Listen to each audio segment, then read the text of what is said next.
Les vendredis de carême, les fidèles catholiques sont invités à vivre le chemin de croix, un exercice de piété qui rappelle la passion et la mort du Christ. Le père Apollinaire Adams Kwaku, professeur de liturgie au grand séminaire Saint-Paul d'Abadjan-Kouté en Côte d'Ivoire, donne les origines, le sens et quelques précisions liturgiques. Le chemin de croix est cette joyeuse expérience que les chrétiens font de l'histoire du salut, de leur propre salut.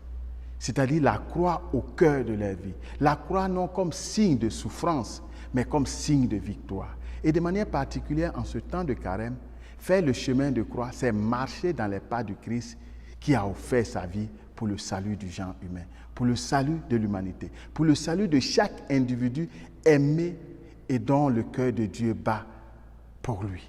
La miséricorde de Dieu se manifeste pour la personne humaine.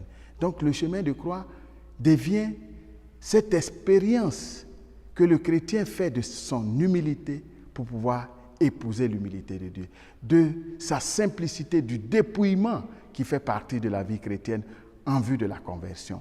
Ce chemin de croix connaît une histoire. Son histoire naît du pèlerinage des premiers chrétiens à Jérusalem. Lorsqu'ils iront à Jérusalem, ils vont avoir le désir de vivre les événements de manière physique sur la terre sainte, là où les faits se sont déroulés, là où le Christ a marché. Et cela, lorsque la famille franciscaine va commencer à les accueillir, au XVe siècle, nous allons avoir ce déclenchement. Et disons que déjà au XIVe, ce chemin de croix était pratiqué. Mais ils vont comprendre que tout le monde ne peut pas aller à Jérusalem.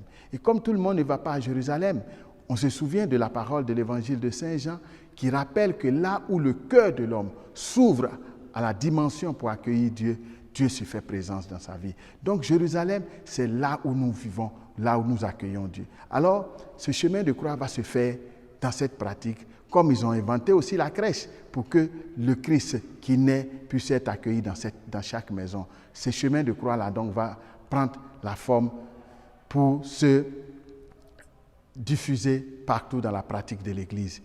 Et lorsque ce chemin naît comme méditation, comme exercice de piété, on pense tout de suite aux 7 paroles de Christ en croix dont l'Évangile nous fait l'écho.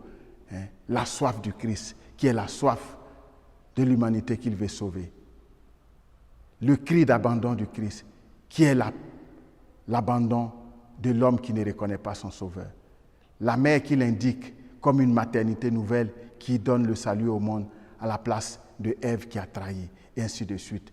Mais l'Église, dans sa riche tradition, va redécouvrir encore, au-delà de cette parole-là, les événements même qui accompagnent ce chemin de croix. Le Christ qui porte sa croix, c'est un signe pour nous rappeler toujours de porter notre croix pour marcher à sa suite. Le Christ qui est jugé, il est d'abord condamné et il tombe pour nous relever. Non une chute pour rester là, mais pour pouvoir prendre l'homme qui ne doit pas être à terre. L'homme debout, c'est l'image de la victoire que le Christ offre. Et donc les 14 stations seront une doublure des 7 pour garder toujours la perfection des chiffres que l'Église donne et indique comme chemin à parcourir.